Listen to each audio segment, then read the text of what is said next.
Hola, ¿qué tal? ¿Cómo estás? Es un gusto para mí saludarte, aunque sea por este medio. He estado un poco ausente esta última semana y parte de la anterior y quiero compartirte el porqué. Como cualquier otra persona, al final de cuentas yo soy un ser humano. Hemos pasado prácticamente 60 días encerrados, saliendo para lo indispensable, para aquellas personas que realmente han respetado todas las medidas que se han tenido que tomar. Entonces esto ha traído consecuencias en mi cuerpo y ha hecho que me sienta un poco mal. No estoy enferma absolutamente de nada y desde hace un tiempo, casi 10 años, pues yo padezco de ansiedad. Lo que empezó siendo una rutina comenzó ya a ser un poco estresante, a mermar en mi cuerpo y no me sentía lo suficientemente bien hasta que tuve que acudir al doctor para poder pues hacerle frente a toda esta situación, dado que pues obviamente no es como que todo eso vaya a pasar inmediatamente. Este video es para explicarte los temas que te he dejado. Si no me tienes en el Facebook, probablemente te hayas perdido de un en vivo que yo hice para explicarte un poco de qué manera podríamos interpretar lo que era el tema de comprensión lectora. La comprensión lectora es un tema bastante sencillo y no tiene, ¿cómo decirlo? No tiene mayor explicación, ya que en el sentido literal es eso, comprender lo que leemos. La importancia de este tema es que cuando leemos nosotros podemos identificar las ideas principales y lo que es el núcleo o la intención del texto, que es lo más importante que tú debes identificar para que el aprendizaje que tú vayas a aprender de ciertas lecturas sea significativo. ¿Qué quiere decir esto? Que a la larga, a pesar de que pase el tiempo, tú puedas tener conciencia de ese conocimiento y que no solamente sea algo memorizado, sea algo que te pueda ser funcional para tus demás niveles académicos. Entonces en eso radica la comprensión lectora. Muchos lo que hacen es memorizar o simplemente hacer una lectura rápida. ¿Qué quiere decir una lectura rápida o superficial? Es que yo leo, pero no puedo identificar las ideas principales y cuando a mí se me pregunta qué es lo que entiendo o de qué trata el texto, no puedo recordar absolutamente nada de lo que leí a pesar de haberlo leído. Lo recomendable es leer un texto las veces que sea necesaria para que yo pueda entenderlo y comprenderlo de manera eficaz. En cuestión de la biografía y autobiografía, tienen varias intenciones. El objetivo principal es que estando, digamos que en casa con tus familiares, pudieras conocerlos un poco más y conocer su historia, compartir recuerdos y hacer que el lazo familiar pues fuera un poquito más agradable.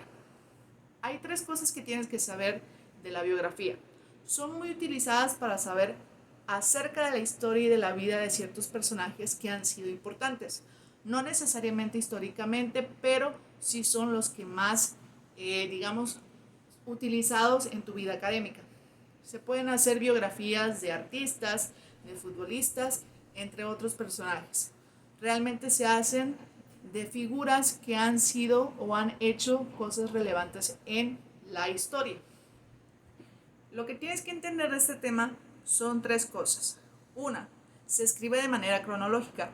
¿Qué quiere decir? Tiene un orden de tiempo.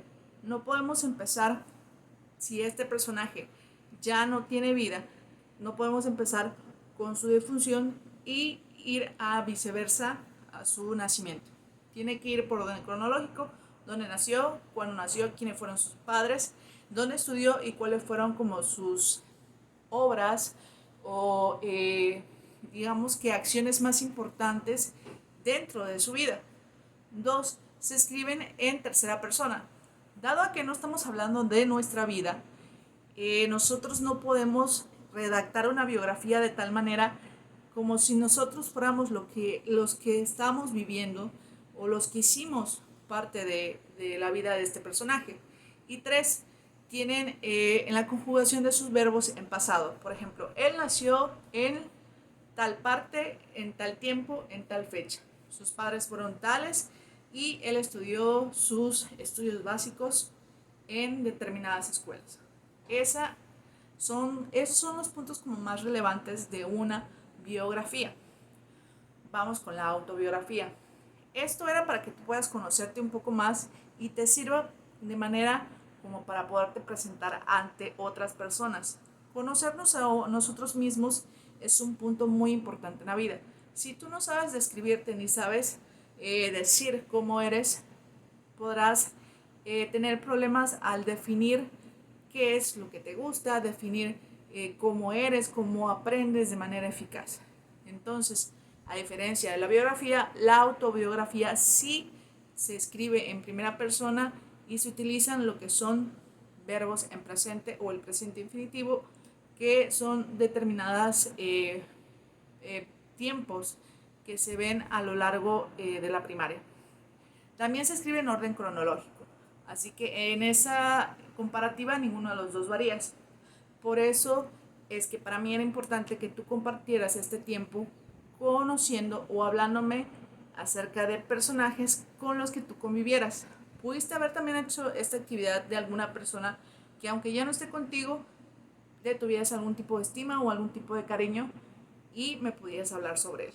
Realmente esto es lo más relevante y es la manera más sencilla que podría yo explicarte desde este medio tan remoto de qué era importante, qué es lo importante de estos temas.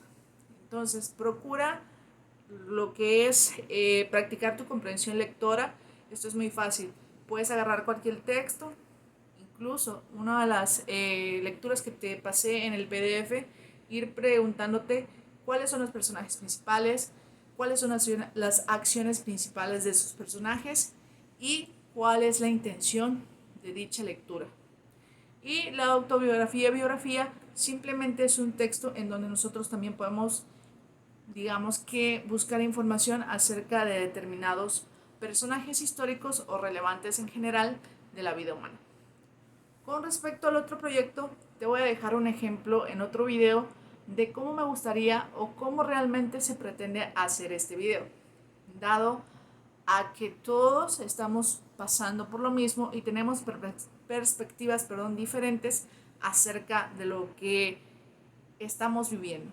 Entonces es una forma de compartir tus experiencias y tus puntos de vista que tienen que ver mucho como una forma de sacar lo que nosotros sentimos. Así que por parte de estos temas es todo, así que te veo en el siguiente video. Cuídate, toma tu sana distancia y no salgas de no ser necesario. Por favor, sigue las medidas preventivas para poder, digamos que, frenar toda esta contingencia y no alargar mucho más el confinamiento que estamos viviendo hoy en día. Quédate en casa y no salgas de no ser necesario.